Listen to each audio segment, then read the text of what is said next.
Bueno, segunda noche de hogares, ¿me escuchan? Segunda noche de hogares y esto se pone cada vez mejor. Yo estoy dándole gracias a Dios porque entiendo el corazón de la visión, entiendo la dirección hacia dónde nos está llevando. Tal vez no vea con claridad el final, porque muchas veces uno no lo ve, pero uno sí puede ver el camino inmediato por donde el Señor lo va llevando. Vamos a mirar rápidamente, vamos a hacer una reflexión rápida. En Éxodo 12 tenemos el cosito, ¿no? No hay, ¿cierto? ¿O sí hay? Estamos más preparados que un kumis. Para los que sepan qué es el kumis, un yogur. Lo que le gusta. Éxodo 12.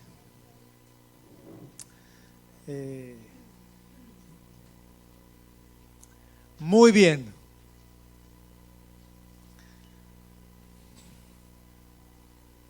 Entonces dice: en Egipto el Señor habló con Moisés y Aarón. Les dijo: este mes será para ustedes el más importante, pues será el primer mes del año. Pongan cuidado, esto es tan importante. Hablen con toda la comunidad de Israel y díganles que en el día 10º de este mes todos ustedes tomarán un cordero por familia, ¿no? Por familia, uno por cada casa o por cada hogar. Sigamos.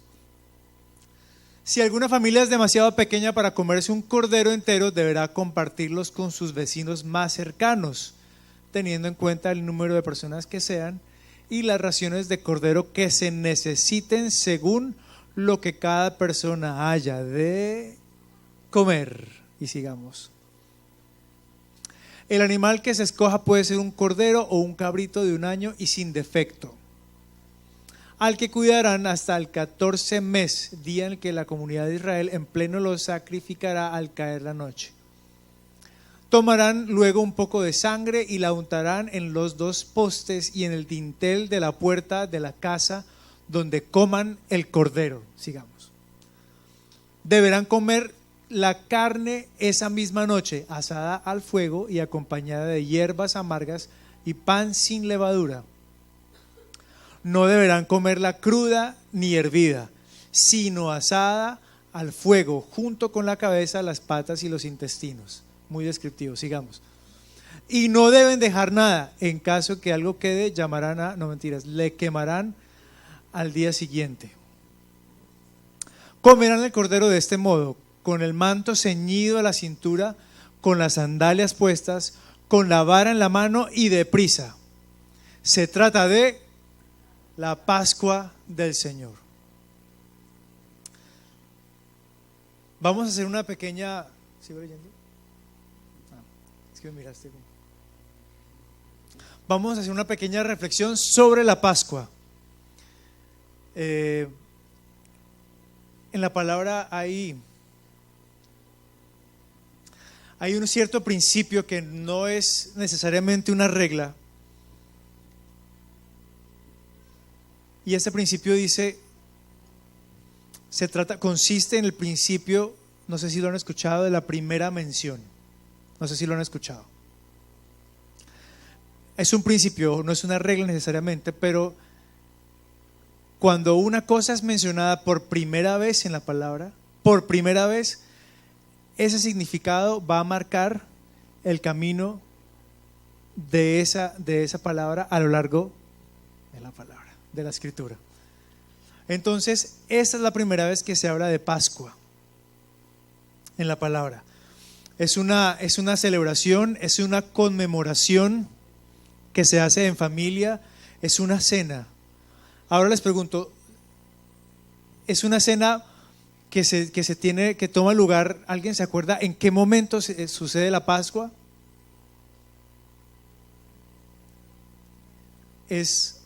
Claro, pero digamos, está el mes, pero ¿en qué momento? O sea, ¿qué estaba sucediendo en ese momento en la palabra? ¿Qué estaba sucediendo en la historia? estaban a punto de salir de Egipto, ¿no? Para los niños que estaban ahí, Israel estaba cautiva, gracias, en Egipto. Y Moisés era el enviado por parte del Señor para libertar al pueblo de Israel. ¿Qué sucede? Vinieron todas las plagas, el corazón del faraón endurecido hasta más no poder, hasta que llega el último golpe de parte de Dios al pueblo egipcio. El último golpe al faraón y el golpe más letal. Habían pasado toda clase de plagas y el faraón nada que prestaba atención. Pero con esto Dios sabía que sí lo iba a escuchar.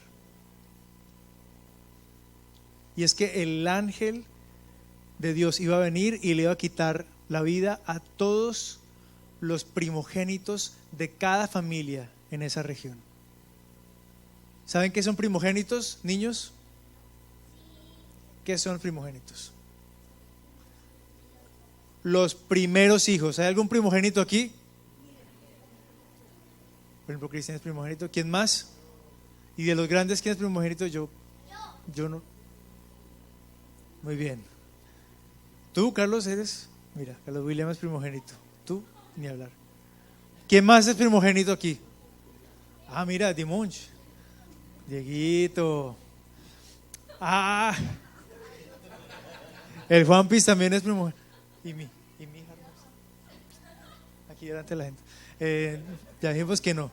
Entonces, el ángel de la muerte iba a asestar el golpe más duro al pueblo egipcio. Y es que la vida de todos los primogénitos iba a ser quitada, es decir, todos los niños que nacieron primero esa noche iban a morir, curiosamente. La palabra lo dice porque este procedimiento del cual estaba hablando Moisés y Aarón al pueblo, que fue una instrucción de Dios,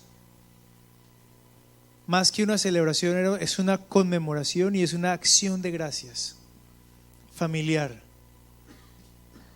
Ahora vamos a ver varios elementos que están aquí involucrados. El primero,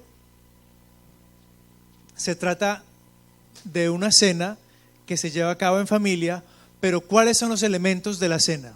¿Alguien se acuerda de los elementos de la cena? ¿De los implementos? Era un cordero, claro, porque es asado y sí se acuerda. Las hierbas amargas, pan sin levadura. Eran los tres elementos. Echen ojo porque hay una cosa muy bonita acerca del Antiguo Testamento que a mí me gusta mucho. Y es que el Antiguo Testamento es como una sombra del Nuevo Testamento. El Antiguo Testamento anuncia todas las cosas que en el Nuevo Testamento se hacen realidad. Entonces comencemos con el pan sin levadura. ¿Por qué creen que el pan debería ser sin levadura? Porque representa, ¿no? También representa a Jesús, el cuerpo de Jesús que iba a ser partido. Pero ¿por qué más? ¿Qué dice la palabra acerca de la levadura? La levadura representa el pecado. Por eso dice la palabra, deberían comer pan sin levadura por 7 días. O sea, estaban hablando de un acto de consagración, ¿no? El pan. Pero ojo, que el pan también representa a Jesús. Y esa misma cena ya la veremos más adelante en la palabra. El siguiente elemento de la cena, ¿cuál fue? Tenemos el pan, hierbas amargas. Cada elemento, por curioso que sea, todo tiene un significado. Las hierbas amargas tienen el significado de no olvidar el momento que está sucediendo. El pueblo de Israel está a punto de salir de la esclavitud. O sea, están a nada, porque después de esa noche, ¿qué es lo que pasa? El faraón le dice, ¿sabe qué? No los quiero volver a ver ni en pintura. Por favor, váyanse, como la yuca. Eso es lo que sucede. Entonces, esa noche, después de haber estado ese golpe tan fuerte, Dios sobre el pueblo egipcio, el pueblo de Israel iba a salir. Entonces estaban cenando con pan sin levadura, con hierbas amargas. Las hierbas amargas tenían la finalidad de hacer recordar al pueblo y no dejarlo olvidar lo que se siente ser esclavo. El dolor de que la voluntad de uno está sujeta a alguien más. Y esas hierbas amargas tienen que recordarnos a nosotros el dolor de la esclavitud, de que nuestra vida y de nuestra voluntad esté subyugada al pecado y a la muerte. No podemos olvidar lo que se siente ser esclavos, porque el Señor dice que viene a hacernos libres y a traernos vida, y vida en abundancia. Todo lo que les estoy diciendo es una sombra, porque eso luego lo van a ver más adelante hecho realidad en la palabra en el Nuevo Testamento. El tercer elemento, el Cordero, y sin mancha. ¿De quién creen que habla el Cordero? De Jesús. Por eso Juan el Bautista, cuando estaba bautizando y vio a Jesús a lo lejos, cuando Jesús venía a bautizarse, ¿qué fue lo que dijo?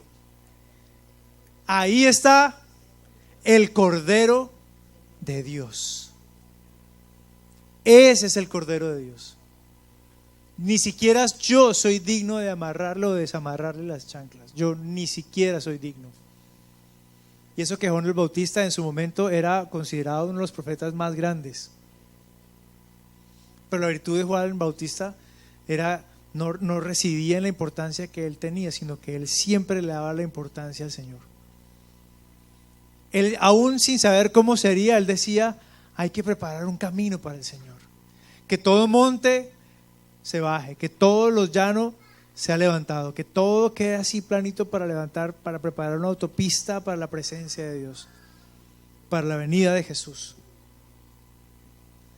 Entonces, ese Cordero representa a Jesús, pero hay un elemento muy particular que me llama la atención.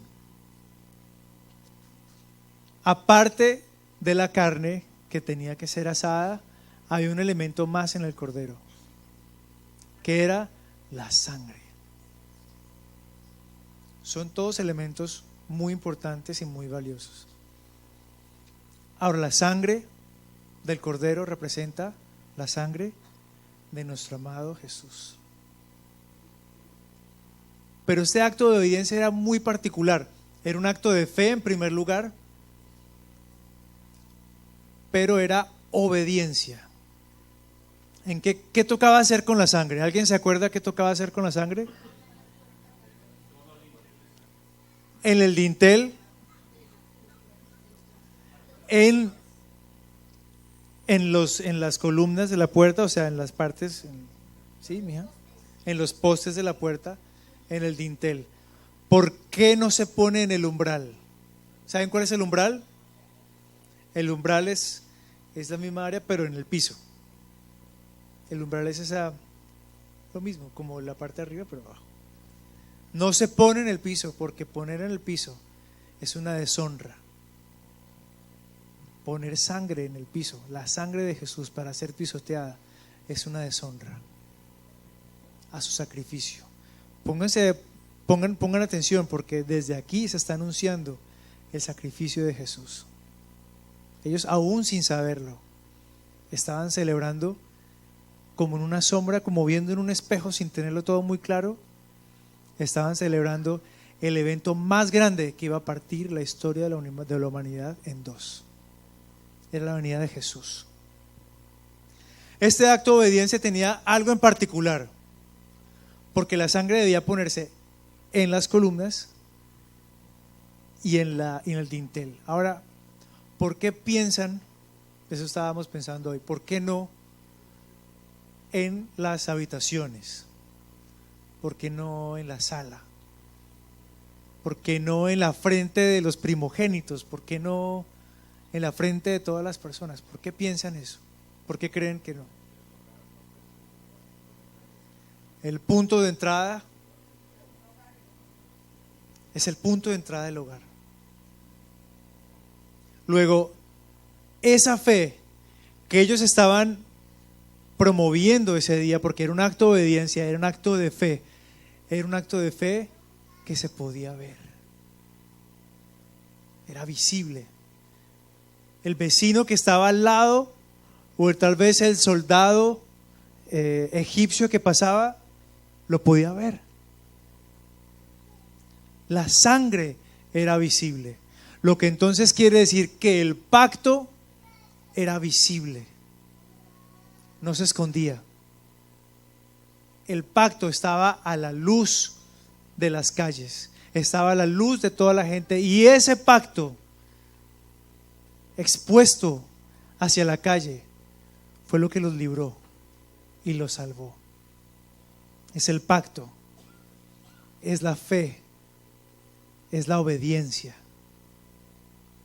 es el pacto que Dios hace con nosotros. Por eso alguna vez hablamos del significado de una cena. La cena es compartir, la cena es comunión, la cena es intimar. Desde la antigüedad, si uno quería compartir, incluso hasta el día de hoy, ¿qué dice uno cuando con un amigo cuando se encuentra? Que tomémonos algo.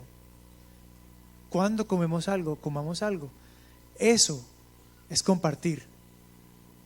Compartir los alimentos consiste en una comunión, en un diálogo, en una cuestión íntima. Llegado el momento de la Pascua, el Señor instituyó la Pascua, la noche, o sea, ese día cuando el ángel de la muerte iba a ser soltado sobre todo Egipto y todos los niños iban a morir. Pero ese ángel de la muerte no tocó los hogares de las personas que habían puesto la sangre. Protegió hogares. El pacto de la Pascua es con los hogares. El pacto de Dios es con casas ministeriales, es con generaciones. No se trataba de proteger niños, no se trataba de proteger a una persona en particular, no, era toda una generación. Fíjese que Moisés no llegó, no, voy a sacar, no como tal vez en la antigüedad invadían los pueblos, y en la época de Daniel llegaban y sacaban a los más sabios y los escogían. Esta salvación, para esta salvación no había criterio alguno para escoger quién lo merecía más que otro. Todos lo merecían igual. La salvación para los hogares era exactamente la misma. Y es lo que el Señor nos quiere hablar en esta noche a nosotros. Porque es la salvación, es su pacto, es la obediencia a su voz. Por eso acudimos a este lugar, porque la obediencia a su voz es lo que nos va a librar de la muerte. Es lo que nos va a librar de que nuestro camino se desvíe. Es lo que nos va a librar de que nuestro corazón se enfríe. Lo que va a librar a nuestra generación y a nuestros hijos de la esclavitud. Se trata de esclavitud, porque nosotros no somos más esclavos. Porque vino Jesús y tomó la esclavitud. Tomó cautiva nuestra cautividad. Él se enseñoreó sobre la esclavitud. Él se enseñoreó sobre nuestros pecados. Él se enseñoreó sobre nuestra muerte.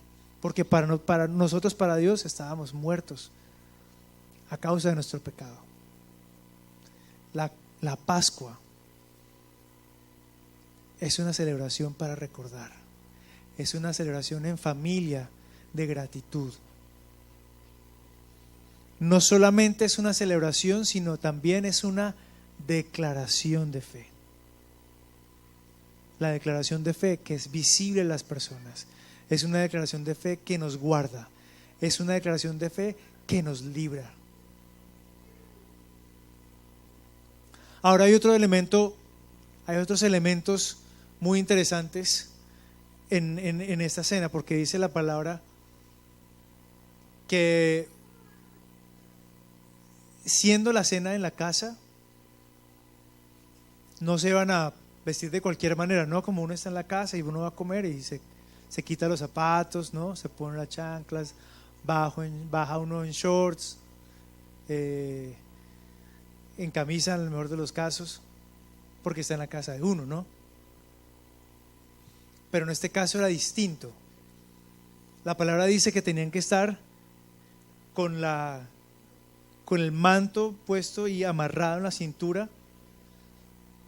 Tenían que tener las sandalias puestas y tenían que tener la vara en la mano.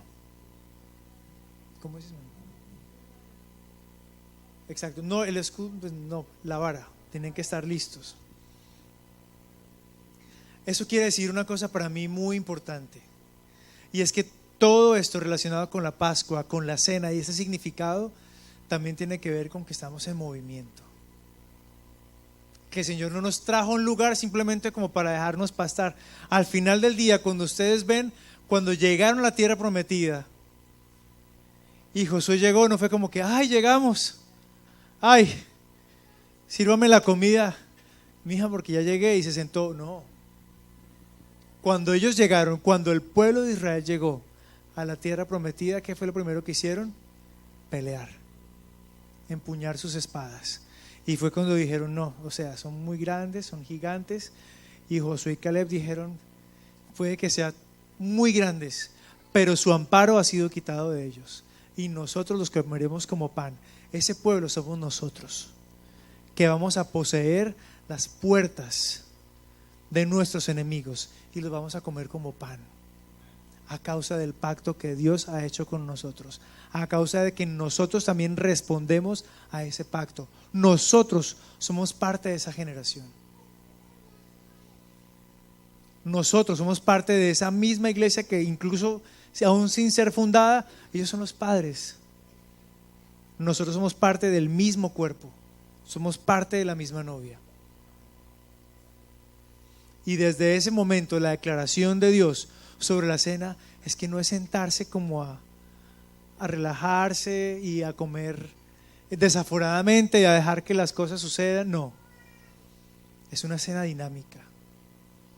Es una cena en la que dice el Señor, coman deprisa porque el reino está sufriendo violencia.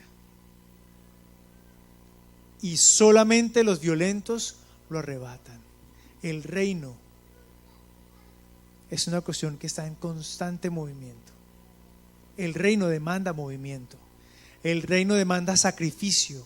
El reino demanda entrega, pero asimismo el reino demanda obediencia. Y el reino demanda fe. Es esa obediencia y es esa fe a ese pacto lo que nos va a cuidar y lo que nos va a guardar. La Pascua, como fue instituida desde ese momento, es un recordatorio para nosotros como familias, como hogares, que tenemos que recordar que hemos sido rescatados, que hemos sido amados, que hemos sido protegidos y que estamos cubiertos por un pacto de sangre, un pacto de sangre que jamás va a ser quebrantado. Por eso nosotros decimos que ni la vida, ni la muerte, ni lo alto, ni lo profundo, ningún principado, ningún ejército, nada nos separará del amor de Dios. Ese es el pacto que nos cobija en esta noche. Y esa es la razón por la cual nos reunimos en esta noche. A causa del pacto. No un pacto que nosotros hicimos, es un pacto que Dios quiso hacer con nosotros. Porque nosotros estábamos perdidos, pero fue Dios quien quiso traer la respuesta a nuestra muerte. Fue Dios quien quiso traer respuesta a nuestra desubicación, a nuestra perdidez, si existe esa palabra. Dios tuvo misericordia de nosotros, así como tuvo misericordia de ese pueblo en Egipto. Dios se sirvió de una persona, de un niño nacido en ese mismo lugar, que luego fue arrojado a un río para liberar a todo un pueblo, Asimismo, ese mismo pacto nos cobija a nosotros. Y sin saberlo, nosotros, habiendo nacido como niños, porque no nacimos adultos, nosotros también somos la respuesta para liberar de Egipto a nuestra generación. Nosotros somos la respuesta. Así como Moisés fue arrojado al río y fue un niño que lo querían matar, a Jesús también lo querían matar. Fue otro niño. Él no llegó grande, barbado, ¿no? Nació Jesús barbado como Melvin. No, el niño, como nuestros hijos, como nosotros un día lo fuimos. Tenemos que entender que así como ellos fueron llamados, nosotros también fuimos llamados. El pacto de sangre que los cubrió a ellos nos cubre a nosotros.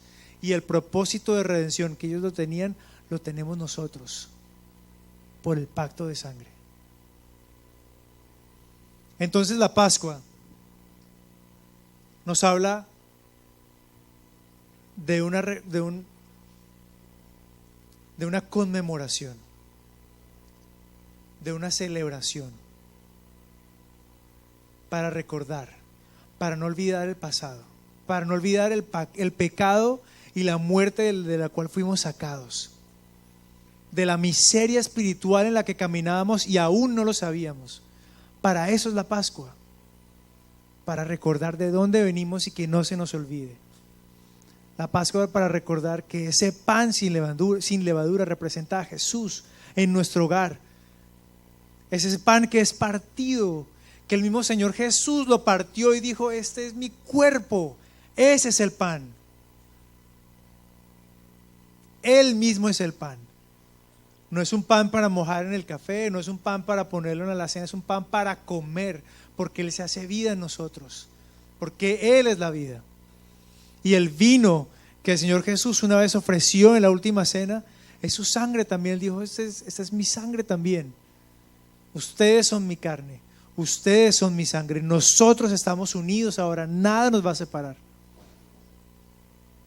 La Pascua es la institución de Jesús habitando en medio de nosotros, de un pacto que nos salva y que nos cuida y que nos libra, que no nos deja olvidar de dónde vinimos, pero que nos incomoda sobre nuestro actual presente. No es una cena para quedarnos así gordos y a dormir, no, es con las sandalias puestas. Eso es andando. No es que uno se quita la chaqueta para sentarse a comer, no. Te pones la bata y te la ciñes. No es que tú dejas tu vara de caminar a un lado y dices: no, ahí al lado contigo. Porque es dinámica, porque es poderosa y porque es de ahora. Otra cosa es que la carne, si ustedes se dan cuenta, no podía quedar nada. No era como que, ay, estoy tan lleno que guardemos para mañana, y si nos queda para mañana, guardamos para pasado mañana. ¿Se acuerdan qué decía la palabra? Lo que sobre se quema, pero aquí no queda nada. Y se quema de una vez, o sea, están muy llenos, compártenla al vecino, ¿no? Porque habían familias que no eran tan grandes, y pues un becerrito chiquito pues era mucha comida, comparado para otros que de pronto sí les hacía falta. Entonces coman lo que ustedes alcancen, si les sobra lo comparten, pero no puede quedar nada, y al que le sobre lo quema. Eso también tiene un significado, y es que Dios es nuestra provisión de día a día. No quiere que nosotros confiemos en nuestra capacidad de guardarnos y decir: yo soy más pilo que el Señor, porque el Señor me da, yo guardo aquí una cosita para mí. No, el Señor dice: yo soy tu provisión todos los días. Por eso el maná en el desierto no se podía guardar, se dañaba. El maná solamente duraba ese día. Ese era el maná. Y el maná del día. ¿Cuándo les faltó? Nunca les faltó el maná. No tenían dónde cultivar, no tenían nada que hacer, no tenían prácticamente que comer, pero el Señor nunca les faltó. Y esa misma promesa que Dios le estaba haciendo a ese pueblo que estaba a punto de ser liberado, es la misma promesa que Dios nos hace en esta noche. Nunca les voy a faltar. Nunca les voy a faltar. La provisión que el Señor nos da va a ser milagrosa todos los días. Porque el Señor nos va a sustentar con su mano poderosa todos los días, porque no es por nuestra habilidad ni por nuestra inteligencia, es por su gracia. Es por su gracia. No podía quedar nada. Al día siguiente Dios traería una provisión más grande. Al día siguiente fueron liberados. Luego vieron maravillas en el desierto. Luego el mar se abrió. Luego caminando en el desierto le dijeron a Moisés: queremos agua. Y Dios le dijo a Moisés: golpéala con tu vara. Golpea una roca con la vara y de la roca salió agua. Adivinen quién es la roca. Es Jesús. Esa roca que fue traspasada en una cruz más adelante y del cuyo costado salió agua. Esa roca que fue golpeada era Jesús. Tipología de Jesús. El Señor nunca les faltó en su travesía por el desierto. Pero la promesa de la Pascua es una promesa que sigue vigente porque es una promesa generacional. Incluso Dios dijo: lo van a celebrar en este mes, porque de aquí, o sea, este mes será el primero de cada año, ¿no? Eso decía. Un mes que se llama Nisan, ¿no? Nisan o Nisan. Nisan como el carro. Y ya casi es hora. Y yo me emociono. Lo particularmente hermoso de esta fecha es que si ustedes miran que para ellos el calendario judío es como comienza el año, pero en esa misma época, en la misma época en la que se celebró la Pascua, es la misma época en la que Jesús fue crucificado. Por eso ustedes se dan cuenta, en nuestro calendario la Semana Santa es ¿en cuándo? ¿En qué meses? Entre marzo y abril.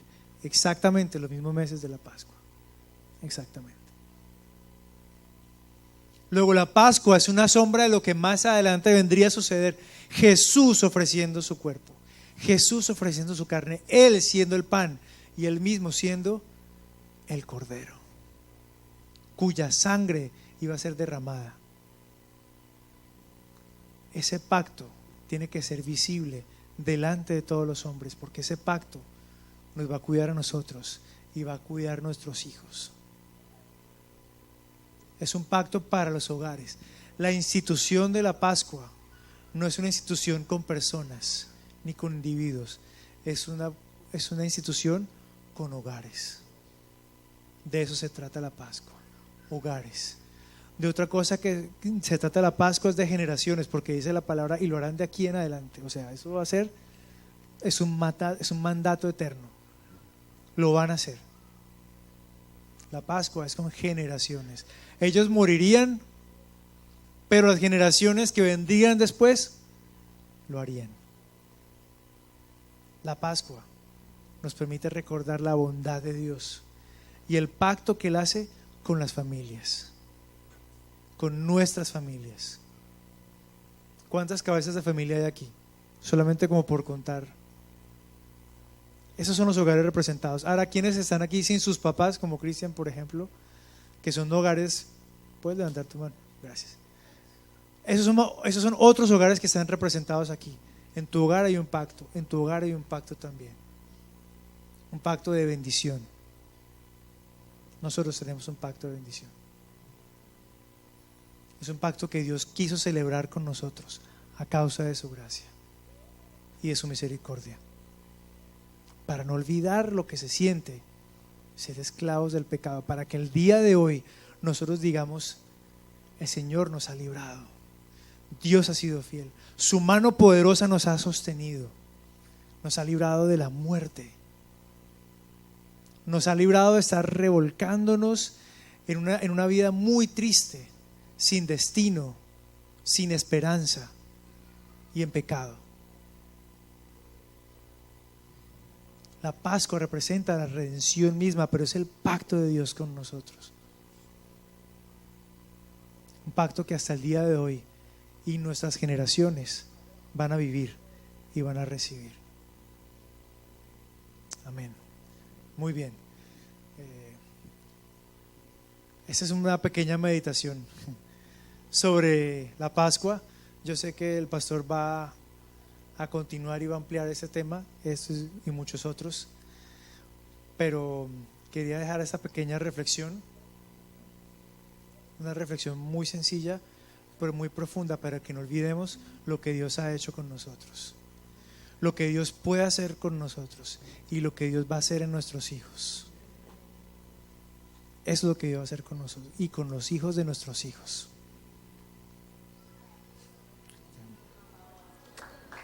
Amén. Den un aplauso al Señor.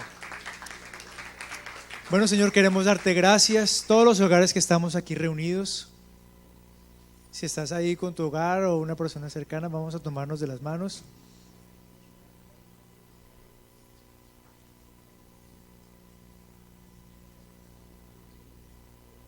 Vamos a tomarnos de las manos y como familias vamos a renovar esta noche el pacto que tenemos con el Señor.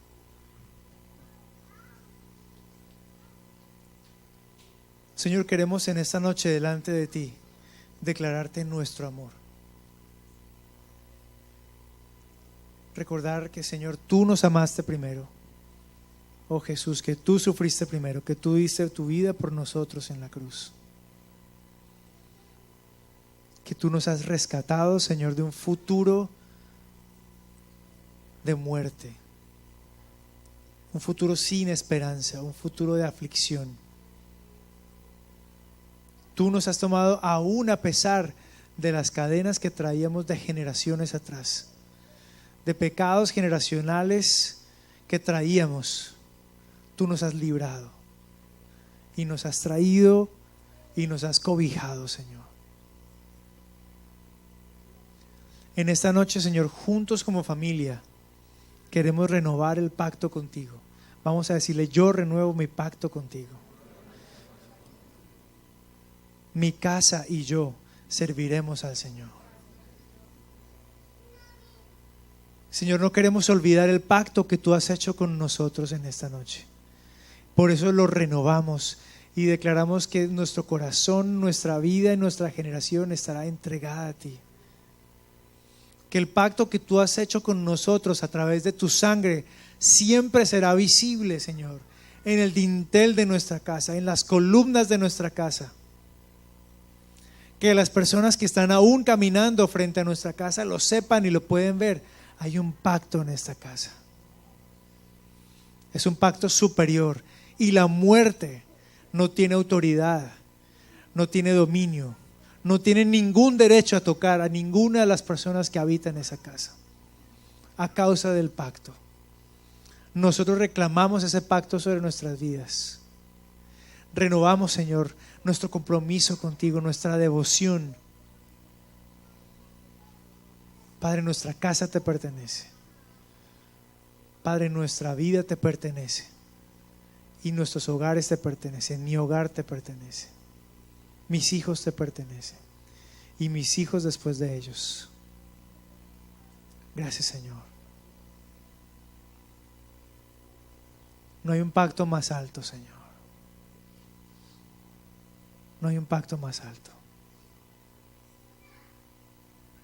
Te bendecimos, Señor, y te damos gracias por tu presencia, porque nos hablas y porque nos recuerdas día tras día cuánto nos amas.